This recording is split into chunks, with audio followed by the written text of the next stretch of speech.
안녕하세요. 송은지예요. 오늘부터 명절 연휴 시작이네요. 우리 구독자 여러분들 새해 복 많이 받으시고요. 그리고 또 주말도 행복하게 보내세요. 늘 사랑합니다.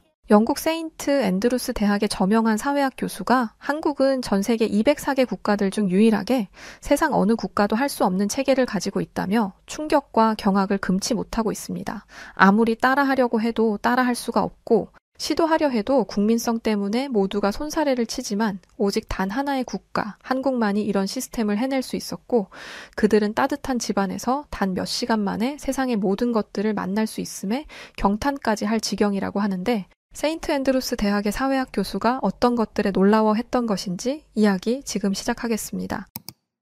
안녕하세요. 저는 해리 리처드슨이라고 합니다. 저는 영국 세인트 앤드루스 대학교 사회학과 교수로 재직 중이고 최근에는 물류와 관련된 사회적 인프라 연구에 관심이 많답니다.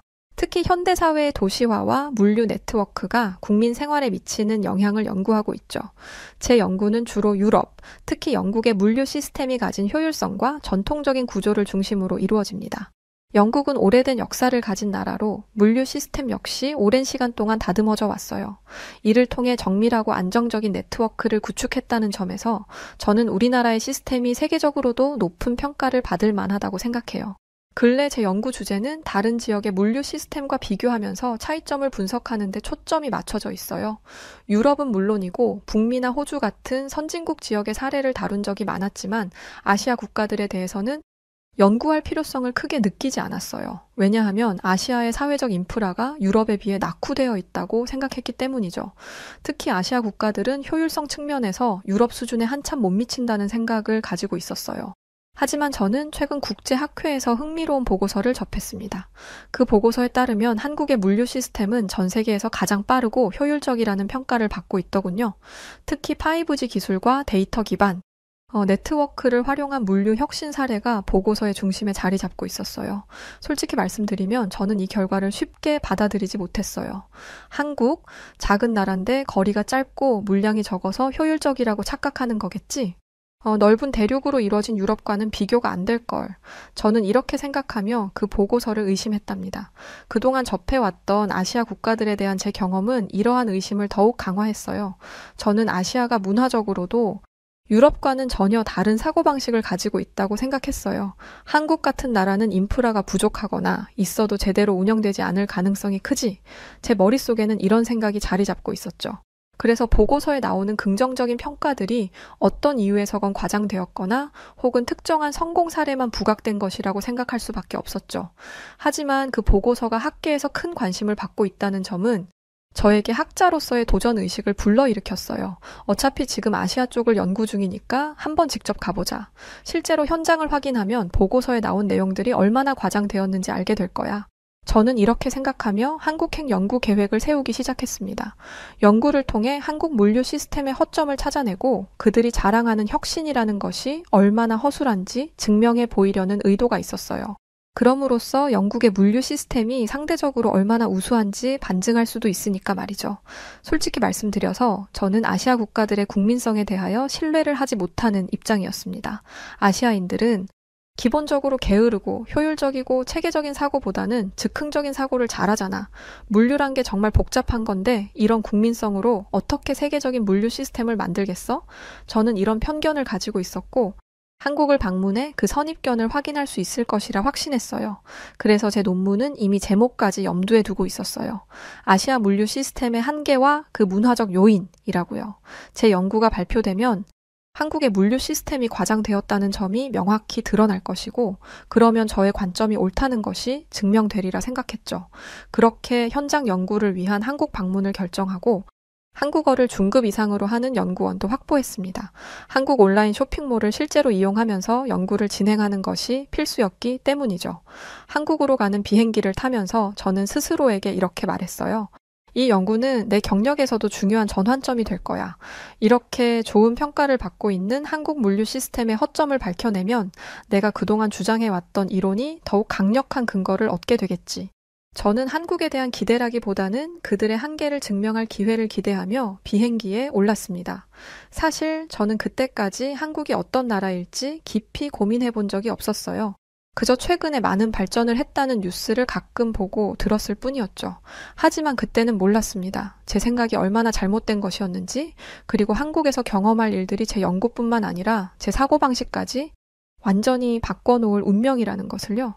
그래서 한국으로 떠나는 제 마음은 자신감으로 가득 차 있었죠. 한국으로 떠나는 비행기에서 저는 기존의 이론들과 달리 새로운 관점에서 통찰하는 저의 연구가 더욱 빛을 발하게 될 것이라는 기대를 품고 있었어요. 그런데 한국에 도착한 첫 순간 저는 인천공항의 현대적인 시설과 효율적인 시스템에 약간 놀라고 말았답니다. 공항 입국 심사는 빠르고 체계적이었고 짐을 찾을 때에도 제가 그동안 경험했던 것보다 훨씬 빨리 찾을 수 있었거든요. 입국장에서부터 설계된 체계적인 동선과 곳곳에 배치된 상세한 안내 표지판은 최적의 이동 편의성을 만들어내고 있었어요. 하지만 저는 스스로 이렇게 중얼거렸죠. 최근에 지은 공항인 모양이군. 그러니 좋을 수도 있지. 그렇다고 물류 전체 시스템이 뛰어나다는 증거는 아니야. 라고요. 짐을 찾고 공항을 빠져나오는 동안에도 몇 가지 인상적인 장면이 눈에 들어왔어요. 짐을 싣는 벨트 옆에서 일하는 직원들의 신속한 움직임과 완벽하게 자동화된 수화물 분류 시스템이 흥미로웠어요. 이런 완벽한 자동화 시스템은 유럽 그 어느 나라에서도 보지 못한 것이었거든요. 또 짐 찾는 구역 근처에는 대형 화면이 있어 각 항공편의 짐 상태를 실시간으로 정확하게 표시하고 있었는데 이 점도 꽤 인상적이었죠. 하지만 저는 이를 단지 공항 수준의 일시적인 편리함으로 치부하며 본격적인 생활에서 마주할 현실에 대해서는 까맣게 모르고 있었죠. 공항에서 나와 택시를 타고 숙소로 가는 길에도 제 눈에 들어오는 풍경은 이국적이면서도 매우 정돈된 느낌을 주었어요. 고층 빌딩들이 매우 질서 있게 자리를 잡고 있었고 그뿐만 아니라 그 빌딩들 사이사이에 자리 잡은 작은 공원들이 너무나 아기자기하고 아름답게 느껴졌어요. 또 교통 시스템은 제 예상보다 훨씬 원활해 보였습니다. 이렇게 많은 차들이 이렇게 자연스럽게 물 흐르듯이 흘러가고 있다는 게 신기하게 느껴지더군요. 하지만 저는 이런 생각을 했습니다. 사람도 겉만 봐서는 모르듯이 도시도 마찬가지지. 겉으로는 이렇게 정리되어 보이지만 내부 시스템은 분명 허술할 거야 라고요. 숙소로 향하는 사이 이미 해가 저무는 것이 보이더군요. 그래서 저녁 식사를 하기 위해서 저와 같이 온 한국인 제자가 안내하는 식당으로 들어가게 되었어요. 저는 그냥 간단히 저녁만 먹으려고 들어간 거였는데 웬걸요. 식당에 들어서자마자 뭔가 신기한 게 제 눈을 사로잡더군요. 제 눈에 들어온 건 키오스크였어요. 영국의 경우에는 정말 고급 식당이 아니고는 이렇게 키오스크가 갖춰진 곳이 잘 없거든요. 그래서 키오스크를 유심히 살펴보았죠. 키오스크를 통해 주문하는 방식 자체가 저에게는 낯설기도 했지만 메뉴가 한국어와 영어로 깔끔하고 직관적으로 정리되어 있는 것을 보며 약간 놀랐답니다. 조금만 익숙해지면 직접 주문하는 것보다 훨씬 더 마음 편히 주문할 수 있을 거라는 생각이 들더군요.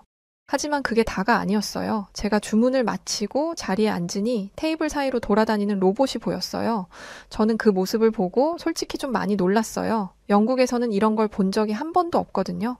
저는 그냥 TV 뉴스에서 로봇이 실험적으로 사용되는 모습을 본 기억밖에 없었는데 로봇이 실제로 현실적인 공간에서 음식을 서빙하는 모습을 보니 20에서 30년 후의 미래 세계에 와 있는 듯한 묘한 느낌도 들더군요. 하지만 저는 또 다른 관점으로 생각을 했죠. 이건 흥미롭긴 하군. 하지만 아직 보여주기식 기술에 지나지 않는 거겠지 하고요. 로봇이 움직이는 모습이 꽤나 정교하고 안정적이었지만 저는 이 시스템이 실질적으로 얼마나 효율적일지 사람이 하는 것보다 더 나을지에 대해서는 여전히 의문이었어요. 식사를 마치고 숙소로 돌아오는 길에도 눈에 띄는 것이 제법 많더군요. 아직 소수이긴 하지만 그래도 영국이나 유럽에 비해서 전기차도 월등히 많았고 한국의 신호체계를 전혀 모르는 저에게도 신호체계가 너무나 잘 짜여져 있다는 느낌이 들었고 무엇보다 아스팔트 도로의 상태가 너무나 깨끗하더군요. 영국의 경우 런던 같은 대도시에도 도로가 낡고 지저분한 곳이 정말 많거든요. 에어비앤비 숙소에 도착한 뒤에는 연구를 준비하기 위해 자료를 검토하기 시작했어요. 우선 한국에서 제일 유명한 3대 온라인 쇼핑몰을 통해서 쇼핑을 시도해보기로 했습니다. 연구의 시작은 간단했어요. 물건을 주문하고 택배가 얼마나 느리고 불편한지 확인하는 것이었죠. 저는 마음속으로 얼마나 실망스러운 결과를 볼 수 있을까라는 생각으로 쇼핑몰 앱을 열었어요. 관심 있는 몇 가지 상품을 고르고 각각의 배송 옵션을 살펴보았습니다. 하지만 배송 옵션을 보던 저는 이내 실소를 금치 못했죠. 당일 배송이라는 옵션을 보았기 때문이죠. 즉 주문 당일에 배송을 시작해서 다음 날에 도착한다는 내용이었던 거죠. 솔직히 처음에는 저를 도와주기 위하여 같이 온 연구원이 제대로 번역을 해주고 있는 건지도 의심스러웠답니다. 영국에서는 배송이 최소한 3, 4일은 걸리고 보통 일주일은 걸리기 때문이죠. 어쨌든 저는 다음 날 도착한다는 우유와 빵 몇 종류와 이틀 내 도착 예정이라는 전기 면도기를 구매했고 이를 통해 한국 물류 시스템의 한계를 확인할 수 있을 거라 믿었어요. 제가 그런 말을 하니 한국인 제자는 그냥 웃기만 하더군요. 그렇게 하루가 지나고 저는 결과를 확인하기 위해 기대 반 비웃음 반으로 배송 상황을 확인하게 되었어요.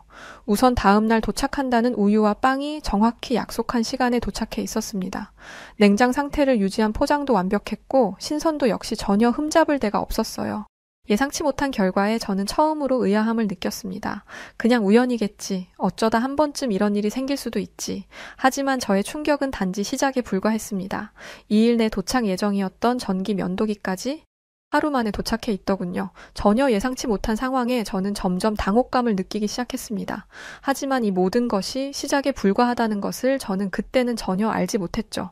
밤이 깊어갈 무렵 저는 다른 상품을 하나 더 주문해 보기로 했습니다. 시간은 대략 밤 11시쯤 되었던 걸로 기억합니다. 바나나와 파인애플을 사려고 보니 이번에는 새벽 배송이라는 옵션이 눈에 들어왔어요. 무슨 뜻인지 전혀 감이 오지 않아서 같이 온 연구원에게 물어보니 오늘 밤에 주문한 상품이 몇 시간 뒤 새벽에 도착하는 거라고 하더군요. 결제를 완료하니 앱 화면에 내일 아침 7시 이전 도착이라는 황당한 문구가 떴습니다. 저는 도저히 믿기지 않아서 같이 온 연구원이 날짜와 시간을 착각한 건 아닐까 하는 생각까지 들었답니다. 저는 침대에 누워 앱을 쳐다보며 멍하니 생각에 잠겼어요. 이런 서비스가 정말 가능하다고? 어떻게 그런 일이 일어날 수 있지? 아닐 거야. 아닐 거야. 이런 생각 외에 다른 생각은 전혀 할 수조차 없더군요. 저의 경험이나 인식체계에서는 전혀 이해되지 않는 상황이었거든요. 하지만 어쨌든 확인은 해야 했기에 저는 아침 7시에 알람을 맞춰놓고 잠자리에 들었죠. 드디어 알람이 울렸어요. 눈을 뜨자마자 졸린 눈을 비비며 현관문을 열어보았죠.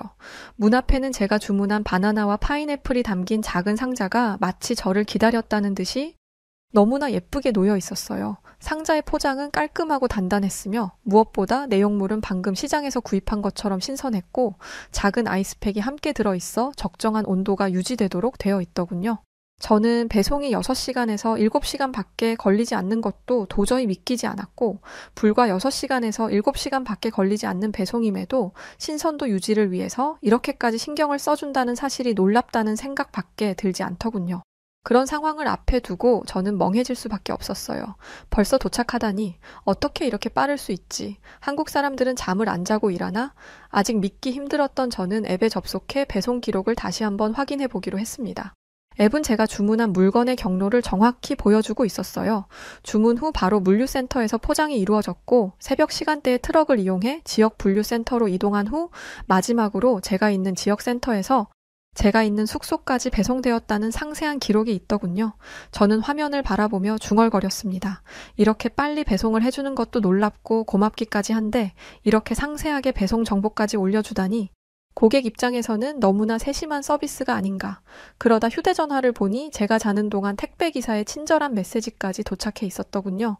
고객님, 6시에서 6시 30분 사이에 배송이 완료될 예정입니다.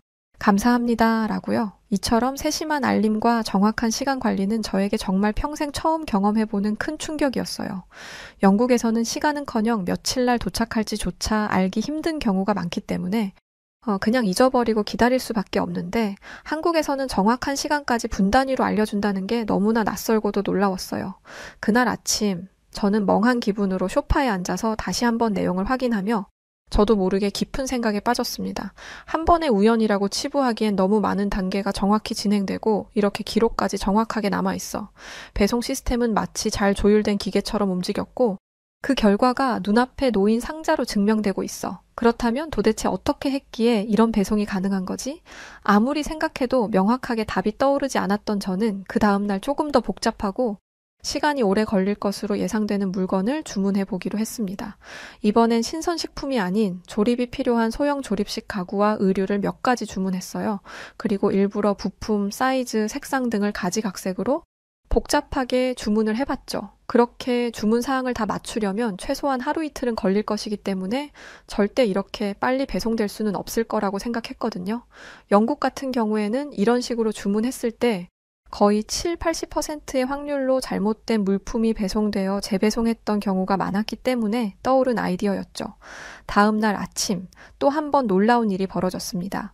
제가 주문한 의류는 정확히 약속한 시간에 도착했을 뿐만 아니라 세부 내용에 전혀 착오도 없었어요. 이어서 오후에는 조립식 가구가 배송되었고 상자를 열고 확인해보니 제품이 파손되지 않도록 보호도 철저히 되어 있었고 부품도 틀리거나 부족한 게 전혀 없더군요. 오히려 나사 같은 건 여분으로 2-3개가 더 들어있더라고요. 이런 일도 영국에서는 절대로 일어나지 않는 일이거든요. 그래서 조립을 하다가 나사가 하나 망가지거나 하면 같은 규격의 나사를 사기 위해서 또 철물점에 갔다 왔다 한 경험이 몇 번 있었기 때문에 판매자의 이런 배려도 너무나 감사하게 느껴지더라고요. 이 모든 경험을 통해 저는 단순히 빠르고 정확한 배송 이상의 것을 깨닫기 시작했습니다. 한국의 물류 시스템은 단순히 기술적 진보가 아니라 사람과 사람 간의 신뢰와 배려, 그리고 효율성을 기반으로 한 철학이 반영된 결과물이라는 생각이 들었어요. 영국에서는 상상조차 할 수 없는 서비스와 세심한 배려가 이 시스템의 뼈대에 자리 잡고 있었던 겁니다. 하지만 마음 한구석에서는 여전히 의심이 남아 있었습니다. 그래, 이번엔 잘 됐을지 몰라도 과연 이런 품질이 꾸준히 유지될 수 있을까? 저는 스스로에게 이렇게 묻고 있었습니다. 이 의문은 곧 다음 테스트를 계획하도록 만들었어요. 이번에는 또 다른 품목과 새로운 조건을 설정하며 한국의 물류 시스템을 다시 한번 시험해 보기로 했습니다. 하지만 그때까지도 저는 알지 못했어요. 제가 마주한 모든 것이 우연이 아닌 체계적이고 철저히 설계된 결과라는 것을요. 이 모든 과정이 경이롭다는 생각이 들기도 전에 뜻밖의 사건이 발생했습니다. 제가 주문한 물품 중에 하나가 엉뚱한 곳으로 배송되었다는 사실을 알게 되었죠. 쇼핑몰 측에 문의를 해보니 초보 택배 기사가 실수로 다른 건물에 같은 호수로 배달을 한 거였어요. 물론 사람이 사는 세상에서 얼마든지 일어날 수 있는 일이라 그냥 그렇구나 하고 이해하고 넘어가려는 찰나 모르는 번호로 전화가 오더군요. 한국에서 달리 전화가 올 이유가 없었던 저는 그냥 잘못 걸려온 전화인가 보다 하고 전화를 받았죠.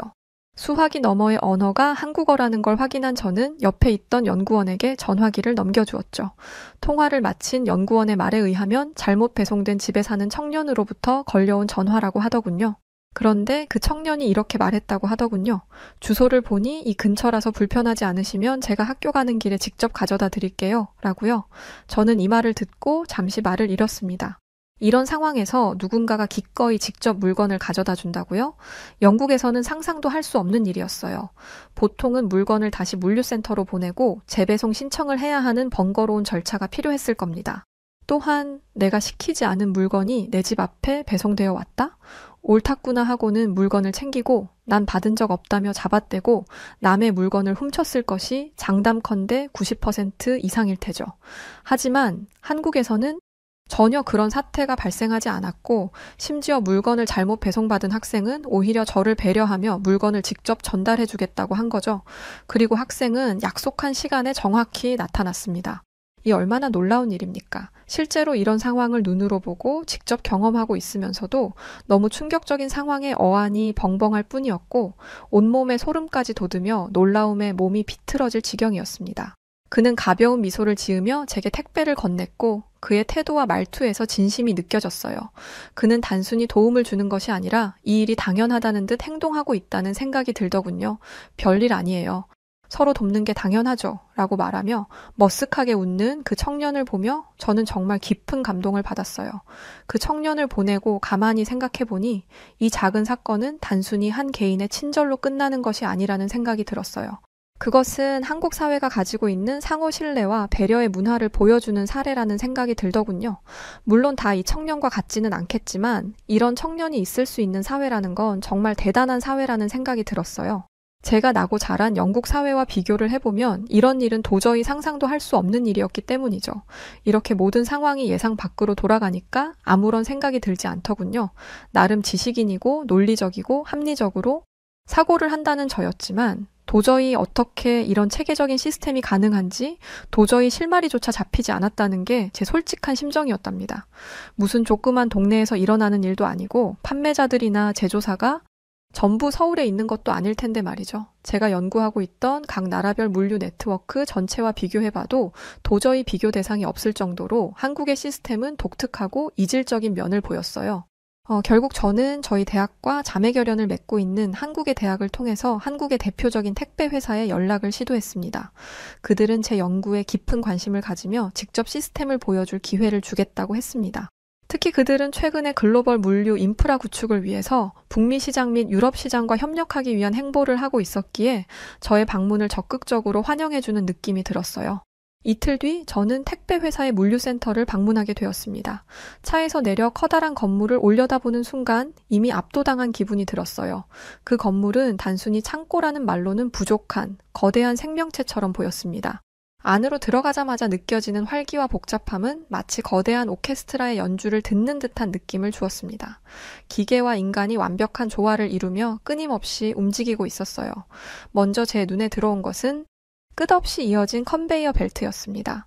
벨트 위에는 수천 개의 상품들이 흐르고 있었고 그것들은 각기 다른 크기와 모양을 가지고 있었어요. 그 상품들은 결코 뒤엉키거나 지연되지 않았습니다. 마치 정확히 짜인 퍼즐처럼 서로의 자리를 찾아 흘러가고 있었어요. 그리고 상품 하나하나에는 고유의 QR코드가 부착되어 있었습니다. 그 코드는 단순한 표시가 아니었어요. 그것은 물건이 가야 할 최적의 경로를 알려주는 디지털 나침반 같았습니다. 한쪽 벽면에는 거대한 디스플레이 화면이 설치되어 있었습니다. 화면에는 실시간으로 각 배송 경로와 물류 흐름이 시각화되어 나타나 있었어요. 화면에는 화살표와 숫자, 센터 관계자가 제 옆으로 다가와 설명을 시작했습니다. 그는 벨트 위의 상품을 가리키며 이렇게 말했어요. 이곳은 단순히 물건을 저장하거나 옮기는 장소가 아닙니다. 이곳은 모든 데이터가 모이고 분석되고 실행되는 곳입니다. 각각의 QR코드는 물건의 크기, 무게, 목적지를 기준으로 실시간으로 분석됩니다. 그리고 최신 인공지능 알고리즘이 최적의 경로를 계산하죠. 그는 이어 컨베이어 벨트 위로 자동 분류되는 상품들을 가리키며 말했습니다. 보시다시피 여기 있는 모든 작업은 완전히 자동화되어 있습니다. 하지만 기술만으로는 이런 효율을 만들 수 없어요. 우리는 데이터를 분석하는 데 많은 노력을 기울이고 있습니다. 고객들이 주문을 클릭한 순간부터 이 시스템은 작동을 시작합니다.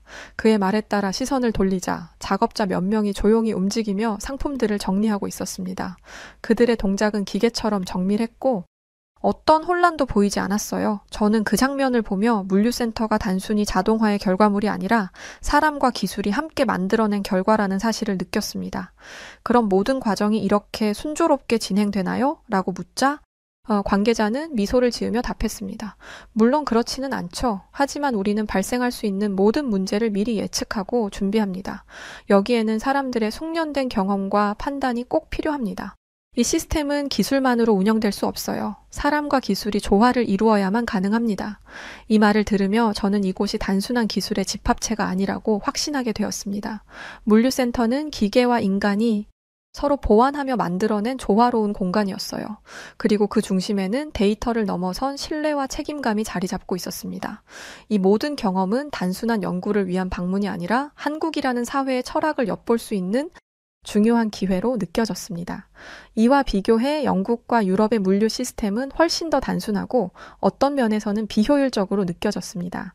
그 전에는 나름 오랜 경험으로 인해서 나름 최선의 효율성을 갖추고 있다고 생각했었는데 한국의 시스템을 직접 경험하고 나니 저의 가치 판단이 완전히 달라질 수밖에 없더군요. 그래서 곰곰이 생각하니 영국이나 유럽의 물류 시스템은 한국에 비하면 비효율 정도가 아니라 수십 년은 낙후된 것으로 느껴지기까지 하더군요. 영국에서 물건을 주문하면 정확한 배송 시간이 전혀 표시되지 않고 배송이 며칠씩 지연되는 일은 매우 흔하거든요. 특히 소형 사업자나 지역 배송 시스템의 경우 시스템적 결함으로 인해 물건이 잘못 배송되거나 분실되는 경우도 종종 발생하죠. 또 고객이 불편을 겪더라도 시스템이 이를 보완해주는 경우는 드물었고 모든 책임을 결국 소비자가 감수해야 하는 경우도 적지 않고요. 특히 물류 창고는 한국의 현대적인 시설과는 비교도 되지 않을 만큼 단순한 구조를 가지고 있었어요. 쉽게 말해서 그냥 물건을 쌓아두는 창고에 지나지 않는 거죠. 더 나아가 한국의 시스템은 단순히 빠르고 정확한 배송을 제공하는 것을 넘어서 사회 전체의 신뢰가 발현되는 모델이 아닐까 하는 생각이 들었답니다. 물건을 구매하면 반드시 빠르고 정확하게 배송된다는 원칙은 경제 주체 상호 간의 철저한 배려와 신뢰를 중심에 두었을 때만 가능한 일이니까요. 이렇게 물류센터에서 본 체계적인 시스템은 제가 그동안 가지고 있었던 아시아에 대한 편견과 물류에 대한 상식을 완전히 무너뜨려 버리고 말았답니다. 그렇게 소중한 경험을 하고 숙소로 돌아온 저는 저의 지난 며칠을 곰곰이 되돌아보았어요. 그러다 보니 한국에서의 경험은 단순히 물류 시스템에 대한 놀라움, 그 이상의 의미가 있다는 걸 알게 되었어요. 저는 한국의 물류 시스템 그 이면에 숨어있는 철학과 문화를 깨닫기 시작한 거죠. 한국에서 이루어지고 있는 신속하고 정확한 배송은 단순히 기술력만으로 이루어진 것이 아니었습니다. 그것은 사람의 시간을 소중히 여기고 그들의 생활을 소중히 여기고 사람 간의 신뢰를 기반으로 한 깊은 문화적 가치에서 비롯된 것이었어요. 그런 문화나 사고방식이 뿌리를 이루고 있지 않다면 절대로 이런 훌륭한 시스템은 나올 수가 없다는 생각이 들더군요. 구매자가 물건을 구매한 직후부터 즉시 이루어지는 실시간 소통은 단순히 편리함을 넘어서 고객과 서비스 제공자 간의 신뢰를 쌓는 과정처럼 보였습니다. 고객님, 곧 도착 예정입니다로 시작해서 고객님, 물건이 잘 도착했습니다로 이어지는 짧은 문구는 단순히 시스템적인 메시지가 아니라 시간을 소중히 여기는 마음이 담긴 소중한 약속처럼 느껴졌어요. 저는 이 모든 것이 한국 사회에서 약속을 지키는 것이 얼마나 중요한지를 보여주는 사례라고 결론을 내리게 되었답니다. 또 택배가 잘못된 주소로 배송되었을 때 도움을 주겠다고 나선 대학생의 태도는 단순한 친절 그 이상이었어요. 그는 단지 시간을 내서 물건을 전해준 것이 아니라 한국 사회가 가지고 있는 상호 배려와 책임감을 보여주는 생생한 사례라는 생각이 들었어요. 그날 이후 몇 번 더 물건을 구매하고 택배를 받으면서 저는 택배를 받을 때마다 단순히 물건을 받는다는 느낌을 넘어서 이 사회가 약속과 신뢰를 이행하고 있다는 것에 대한 확신을 가지게 되었어요. 이건 그저 신속성, 정확성, 서비스의 일환이 아니라 한국이라는 사회가 지닌 중요한 문화적 특성을 반영한 것이라는 거죠. 이처럼 한국의 물류 시스템이 단순히 기술적인 성과물이 아니라 문화적 가치와 결합된 독특한 결과물이라는 학문적 결론에 도달했어요. 이후 제 사고방식은 완전히 바뀌기 시작했어요. 유럽 중심의 사고방식으로 세상을 바라보며 한국을 비롯한 다른 사회를 지나치게 단순화했던 제 태도가 부끄러워졌습니다. 그날 밤 저는 문득 창밖을 바라보며 이런 생각이 들었습니다. 시간을 소중히 여기는 문화는 단순히 효율성을 높이는 것이 아니라 사람과 사람 간의 관계를 더 깊고 의미 있게 만드는 것이구나. 창밖의 도시 불빛들은 단순히 바쁘고 빠르게 움직이는 도시가 아니라 그 안에 깃든 사람들의 신뢰와 배려를 상징하는 듯 보였습니다.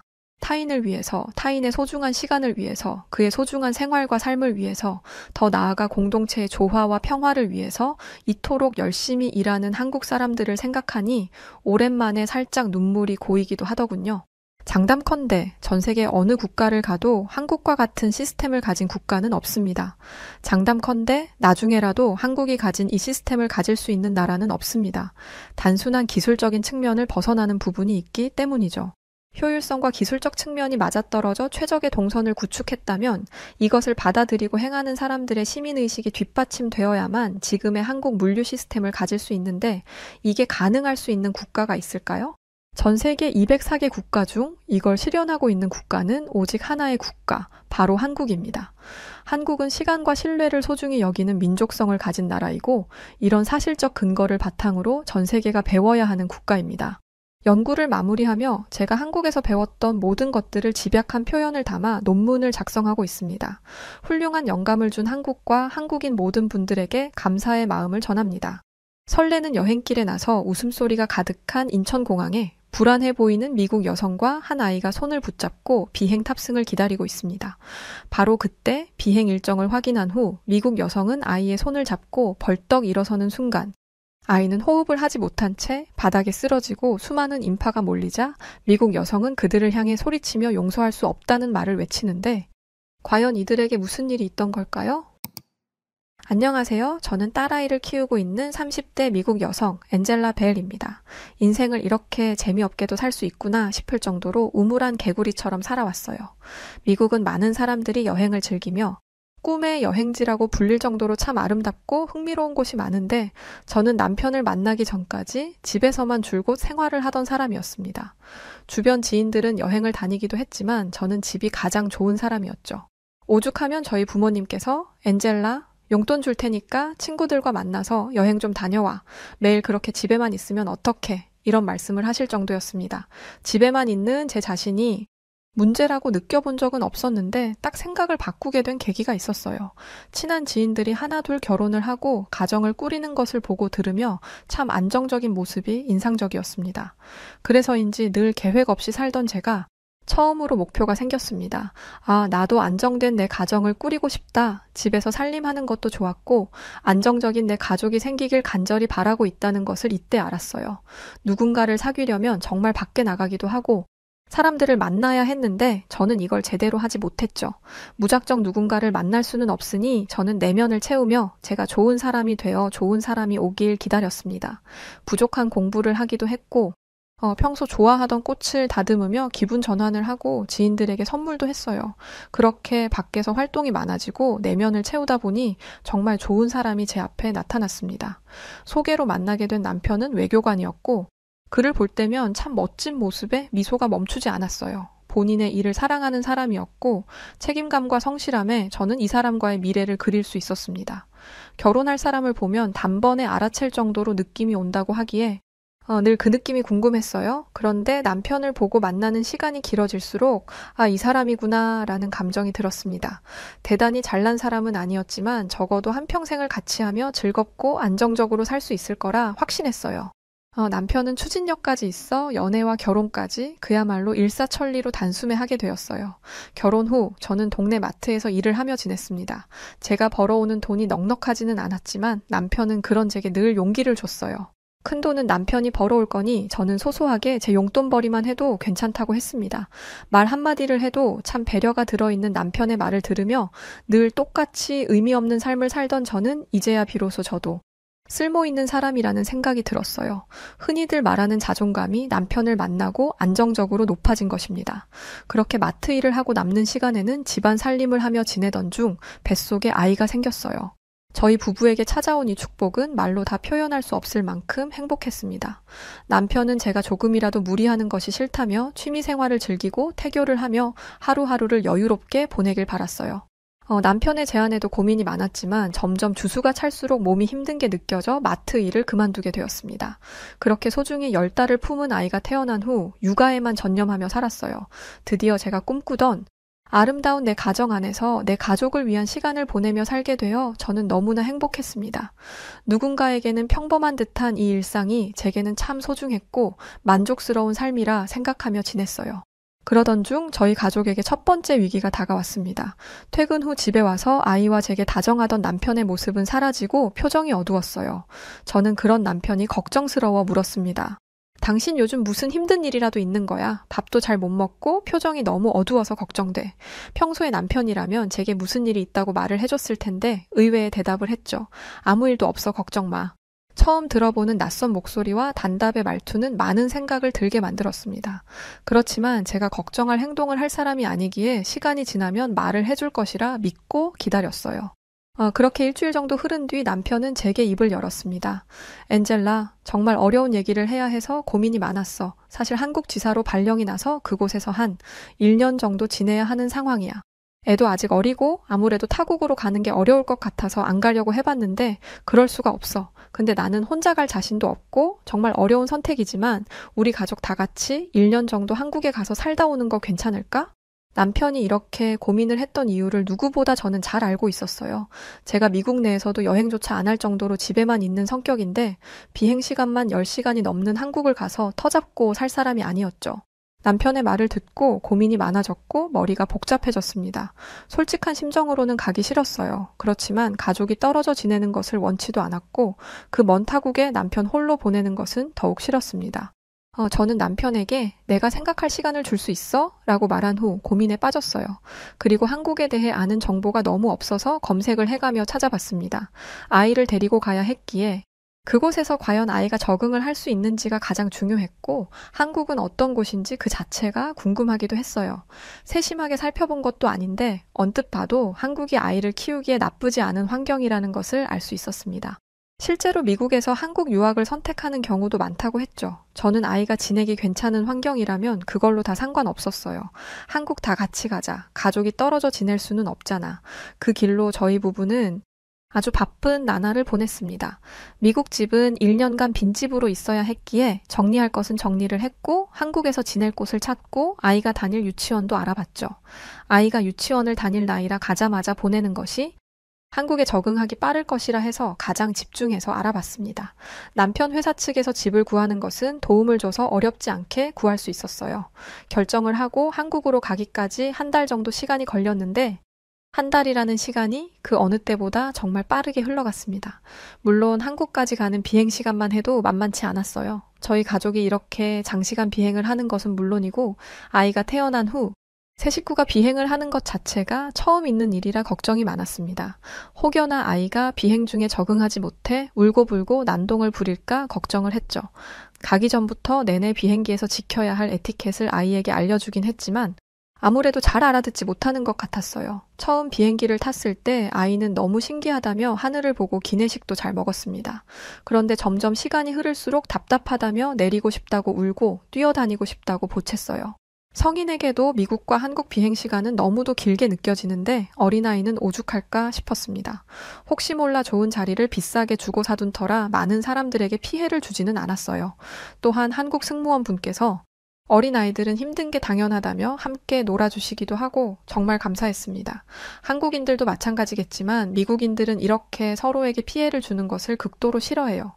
본인들이 온전히 즐겨야 하는 비행 시간에 아이 울음과 보채는 소리에 방해를 받는다면 그 자리에서 뭐라고 합니다. 그걸 알기에 더 조심했지만 오히려 한국 승무원들이 중립 입장에서 배려를 많이 해주셔서 큰 문제 없이 한국에 도착할 수 있었어요. 제가 한국에 끝까지 오기 싫었지만 한국에 처음으로 반했던 순간이었습니다. 한국 인천공항에 도착하니 비로소 한국에 왔음을 실감했어요. 저희 가족은 회사 측에서 차량 지원을 해줘 앞으로 살 집까지 바로 이동을 할 수 있었습니다. 서울에 위치한 한 아파트에 거주하게 된 저희 가족은 아이가 다닐 유치원까지 함께 손잡고 걸어가 보기도 하고 놀이터에서 놀아보기도 했어요. 물론 모든 것이 낯설고 정말 이곳에서 적응할 수 있을까라는 스스로에게 던지는 의문이 있었지만 어떻게든 해내야 했습니다. 아이 유치원을 등 하원시키면서 자연스럽게 유치원 엄마들과 대화를 나누게 되었어요. 안녕하세요. 이번에 처음 보는데 이사 오셨나 봐요.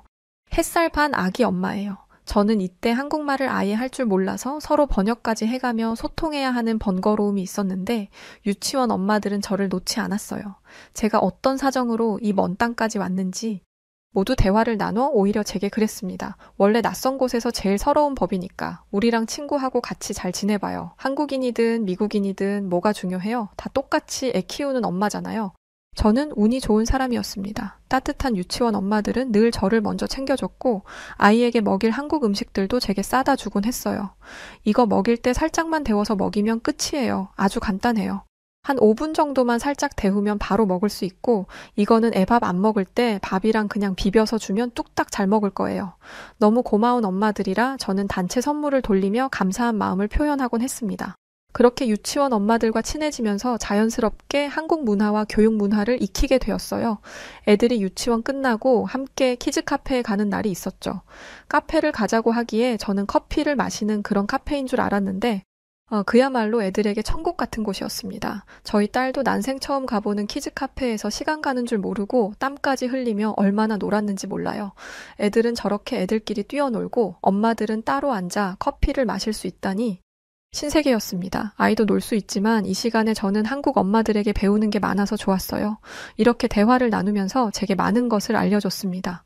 저희 딸은 유치원 말고는 다니는 곳이 없었는데 들어보니 한국 아이들은 학원을 많이 다니고 있었어요. 부족한 공부를 하는 아이도 있었고 수영, 피아노, 태권도, 발레, 합기도 등 정말 다양해서 놀랐습니다. 저는 유치원 엄마들에게 물어본 적이 있습니다. 미국에는 이렇게 학원을 다니는 문화가 없는데 한국 아이들은 다 다니는 건가요? 다니지 않으면 아이에게 좋지 않을까요? 미국에서는 학원을 이렇게 다니는 문화가 흔치 않았기에 저는 진심으로 궁금했어요. 아이 학원 보내는 건 엄마 자유예요. 물론 공부를 잘하길 바라서 과하게 보내는 엄마들도 있지만 반대로 아이가 원해서 보내는 경우도 있어요. 또 아이가 뭘 잘할지 모르니 다양하게 시켜보고 적성을 찾아주려는 경우도 있고요. 고민해보고 학원 보낼 거면 우리한테 말해요. 추천해줄게요. 이왕이면 애들 같이 다니면 좋거든요. 엄마들 말을 들어보니 생각이 많아졌습니다. 고작 한국에 머무는 시간이 1년 남짓인데 아이를 위해 한국식 교육 방법을 주입하는 게 좋은 건지 아닌 건지 헷갈렸어요. 물론 배움이 필요한 것들이 있었지만 그걸 한국에서 시작해야 할지 미국으로 가서 할지 복잡했습니다. 한국에 머문 지 고작 몇 개월이지만 보고 느낀 게 많았거든요. 미국과는 확연히 차이가 나는 교육 방식인데 저는 오히려 한국 교육 방식이 더 좋아 보였습니다. 미국은 조금 자유롭게 아이에게 모든 걸 선택하게 두고 내 인생이니 네가 개척해서 살기를 바란다면 한국은 정반대였어요. 경험이 부족한 아이가 인생을 살아가면서 견뎌내야 할 인생의 무게를 잘 견딜 수 있도록 견고하게 길을 깔아주는 것 같았습니다. 결국 한참을 고민해도 답이 나오지 않아서 남편과 상의를 했습니다. 유치원 엄마들한테 물어보니까 학원을 많이 보내던데 당신 생각은 어때? 나는 한국에 와서 느낀 게 정말 많거든. 꼭 우리 미국처럼 교육시킬 이유가 있을까 싶기도 하고 만약에 이곳 한국에서 공부를 시작했는데 정말 괜찮다면 조금 연장해서 있을 수도 있는 거 아닐까? 이런 제 물음에 남편은 난 찬성이야. 이왕이면 한국어도 당신이랑 같이 배웠으면 좋겠어. 평소에 피아노에도 호기심도 많았으니 이참에 보내보는 게 어때? 아직 어려서 뭘 잘할지 좋아할지 모르니 한국에서 다양한 경험을 시켜주는 것도 좋은 선택일 것 같아. 남편과 제 생각은 같았습니다. 아이가 최대한 다양한 것을 경험해 추후 좋은 밑거름이 되길 바라는 마음으로 학원을 보내기 시작했어요. 미국은 굉장히 독립적으로 자율적으로 육아를 하는 것이 일반적인 거에 비해 한국은 아이에게 감정적으로 공감하고 더욱 세심하게 접근하는 방식이 인상적이었습니다. 미국에서는 본인이 유치원 갈 준비를 스스로 마치고 본인이 일어나서 가야 한다면 한국은 부모가 대부분 함께 참여해 주는 것이었죠. 물론 미국에서 한평생을 살았기에 제게 맞지 않는 부분도 있었고 이미 애를 독립적으로 키우고 있어 이런 부분은 흡수하지 않고 그대로 키웠습니다. 그럼에도 제가 느낀 것은 한국의 교육 과정은 굉장히 단계별로 탄탄하다는 것이었죠. 적어도 이곳에서 아이가 학습 과정을 모두 마친다면 본인이 이루고 싶은 모든 것을 이룰 수 있겠다는 생각이 들었습니다. 아이에게 강요를 하거나 자율성을 파괴하는 행동은 결코 하지 않았던 제가 점점 욕심이 생기기 시작했어요. 제 시선에 본 한국은 정말 신기한 곳이었습니다. 공동육아라 해서 함께 육아를 하면 덜 힘들다는 개념으로 함께하는 시간이 많았어요. 미국에서는 상상조차 할 수 없는 일이었죠. 공동육아와 비슷한 맥락으로 품앗이 육아도 있는데 이런 거였죠. 제가 만약 외출을 해야 하는데 아이 맡길 곳이 없을 때 대신 맡아주는 겁니다. 그렇게 대신 육아를 해주고 다음에는 제가 그 집 아이를 봐주는 것이죠. 이런 한국의 육아 문화는 미국에도 있으면 좋겠다 생각할 정도로 좋았어요. 같은 나이의 아이를 키우는 엄마들끼리 공감할 수 있는 내용도 함께 나눌 수 있는 것도 많기에 서로 함께 할수록 좋은 효과가 나온다고 생각해요. 실제로 많은 도움을 주고받을 수 있었습니다. 처음 한국에 왔을 때 1년이라는 긴 시간을 어떻게 적응하고 보낼까 걱정이 많았죠.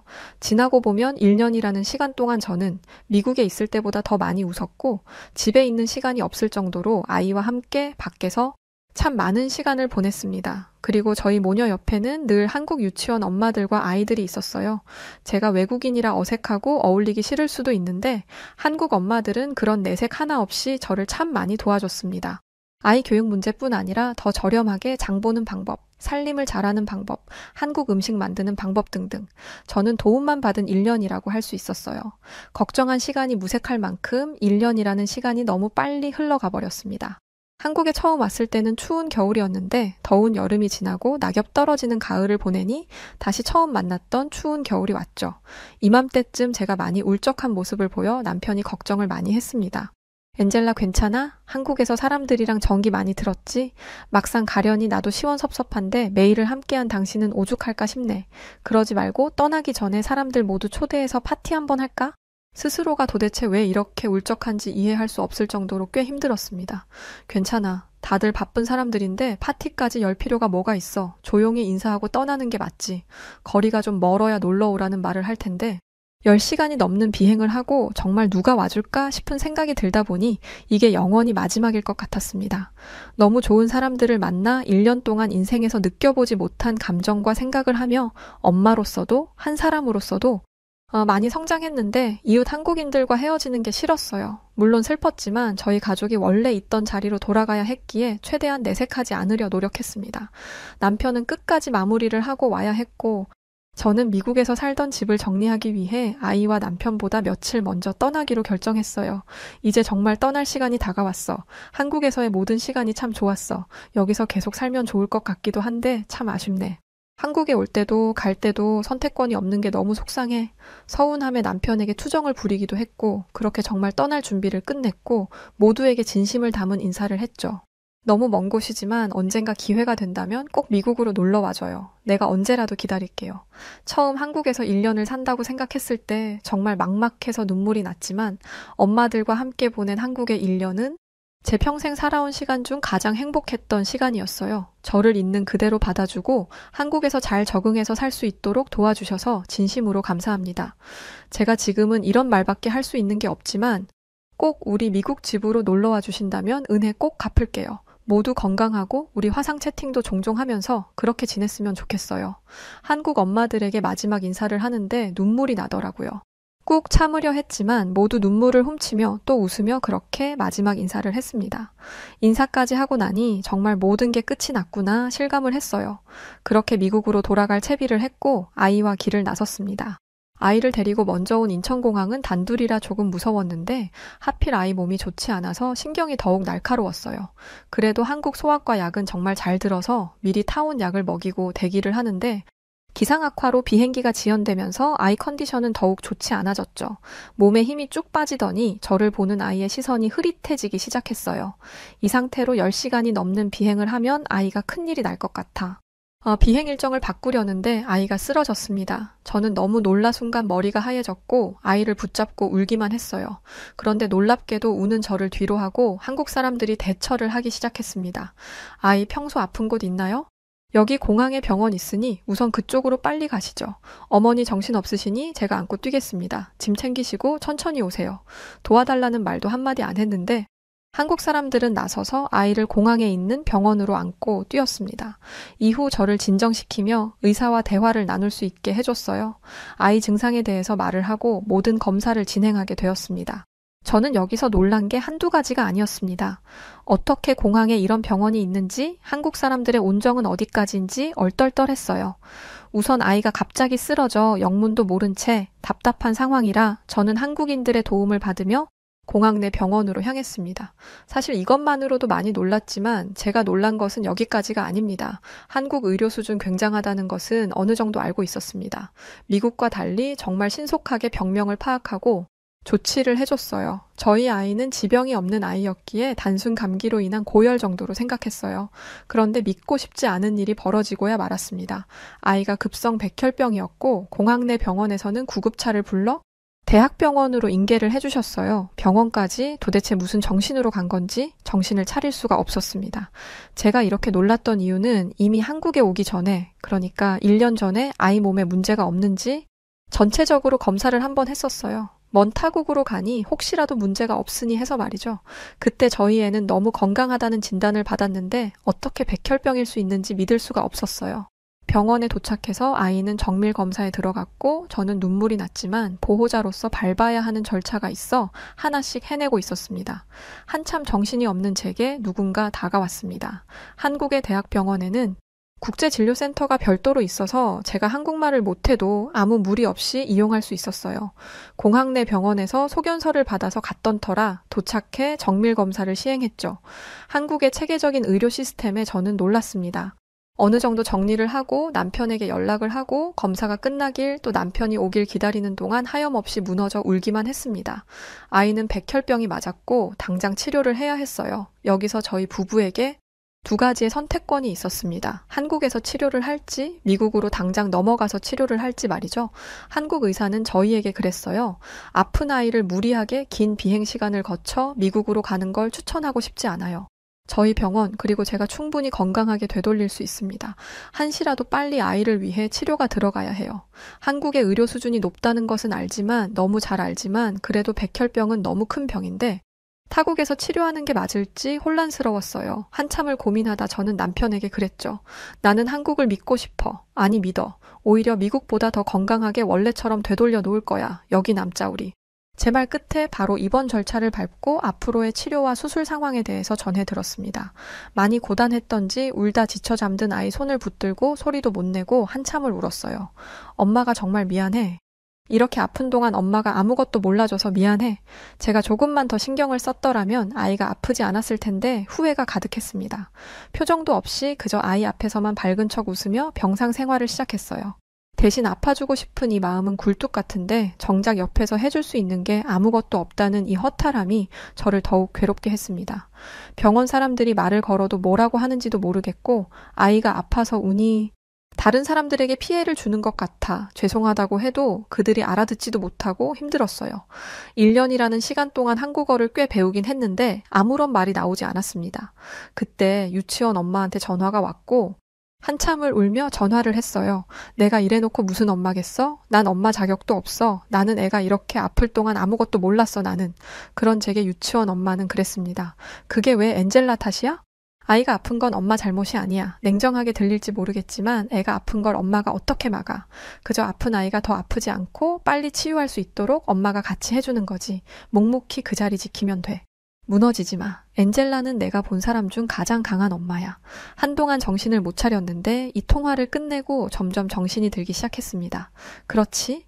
내가 이렇게 자책만 하고 있어봤자 달라지는 것도 없고 내가 정신을 차리고 옆을 지켜야 빨리 좋아질 거야. 정신 차리자. 웃을 일이 아예 없었기에 그냥 이유 없이 웃었습니다. 아이와 대화를 하며 사소한 것 하나하나에 의미 부여를 해서 웃어버렸어요. 그렇게 웃다 보면 정말 진심으로 웃을 날이 올 것이라 믿었습니다. 아이는 수술과 치료를 반복하니 많이 지쳤고 그야말로 뼈밖에 남지 않았죠.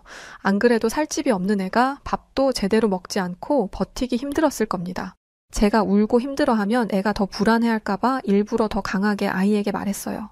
이렇게 밥을 먹지 않고 치료를 하면 예전처럼 친구들과 뛰어놀 수 없어.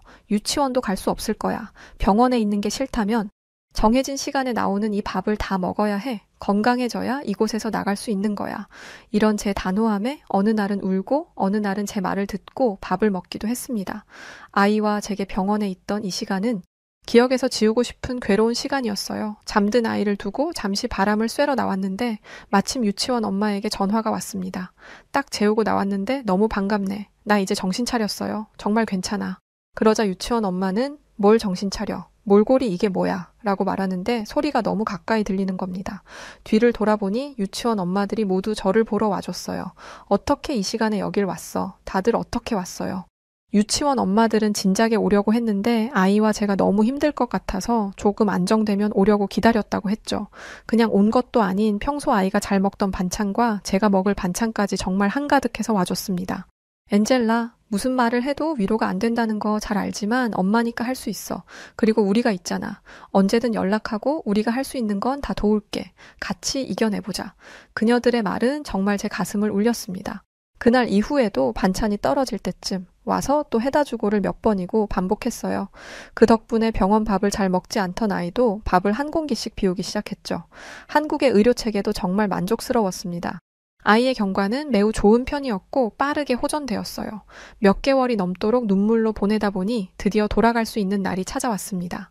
앞으로도 추적 관찰을 하며 경과를 봐야 했지만 아이는 이전처럼 씩씩한 모습을 보여줬죠. 저희는 이제 미국으로 다시 돌아가면 되는데 저는 생각이 바뀌었습니다. 미국으로 돌아가 봤자 한국에서 한 수술이고 치료인데 이어서 제대로 해줄 거라는 보장이 없다고 생각했어요. 한마디로 한국의 의료 시스템에 굉장히 만족을 했고 제 아이의 생명줄이기에 이 한국을 떠날 수가 없겠더라고요. 전체적으로 저희 가족이 쭉 함께 살기에 한국은 나무랄 것이 없는 곳이었죠. 제가 이 결심을 하기까지 가장 큰 이유는 아이였습니다. 엄마, 우리 미국 가요? 나는 한국 친구들이 보고 싶은데 친구들은 이제 못 보는 거예요. 아이가 한국에 남고 싶다는 말을 했어요. 병원에서도 아픈 시간이었지만 한국이 너무 좋다는 말을 했습니다. 의사 선생님도 간호사 선생님도 나한테 잘해줬어요. 나 또 병원 가야 하면 여기서 가고 싶어요. 어린아이지만 다 느끼는구나 싶었습니다. 제가 봐도 한국 의료진은 미국과 달리 전문적이면서도 아이에게 따뜻하게 다가와 줬는데 그걸 어린아이도 아는 거죠. 제게 아이는 전부이기에 아이가 원한다면 못할 것이 없었습니다.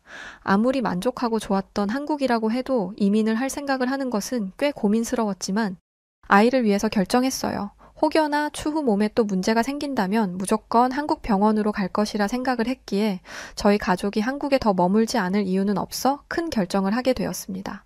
한국을 떠난다고 생각했을 때 아쉬움이 있었지만 영원히 한국에 있을 거란 생각은 못했는데 지금은 한국에 남기를 잘했다고 생각해요. 아이 건강은 무척이나 좋아져서 언제 아팠냐는 정도입니다. 하나 신기한 것은 저희 애가 원래 똑똑한 애는 아니었는데 엄마들이 알려준 대로 교육을 서서히 시작하니 놀랍게도 영재 수준으로 아이가 진도를 뛰어넘고 있어요. 그렇게 사교육에 집중한 것도 아닌데 정말 한국의 교육 그리고 의료 수준은 미국과 비교할 바가 아닌 것 같습니다. 물론 이대로 영재로 클 것인지 아무도 모르겠지만 저도 남편도 영재로 크길 바라는 것은 아닙니다. 그저 제발 건강하게만 잘 자라주길 바랄 뿐이에요. 제게 한국은 제 생명을 살려준 곳이기도 하고 저라는 사람을 변화시켜준 고마운 곳입니다. 여전히 유치원 동기 엄마들이랑 소통하며 잘 지내고 있는데 그들이 한국의 가족이라 생각하고 지내고 있어요. 미국에 계속 있었다면 현재와는 너무 다른 삶을 살았을 텐데 저희 가족은 지금 이대로만 영원하길 바라며 앞으로 펼쳐질 한국 생활도 기대가 됩니다. 누가 뭐래도 온정이 넘치고 똑똑하고 체계적인 이 한국은 외국인에게도 최고의 국가입니다. 살기 좋고 따뜻한 한국 분들을 만나게 해주셔서 한국의 하늘을 보며 고맙다는 말을 전하고 싶었습니다. 감사합니다. 네, 오늘 사연은 여기까지입니다. 아이가 무사히 퇴원해서 건강하게 잘 지내고 있다니까 참 다행입니다. 한국에서 이웃들과 더욱더 행복한 삶이 되시길 응원합니다. 자, 그럼 오늘 사연 어떠셨나요? 사연이 좋으셨다면 좋아요만큼은 한 번씩만 꼭 눌러주세요. 네, 그러면 사연을 전해드린 저는 여우튜브 송은지였고요. 새해 복 많이 많이 받으시고 늘 건강하세요. 그리고 영상 늘 봐주셔서 감사드리고 언제나 고맙고 사랑합니다.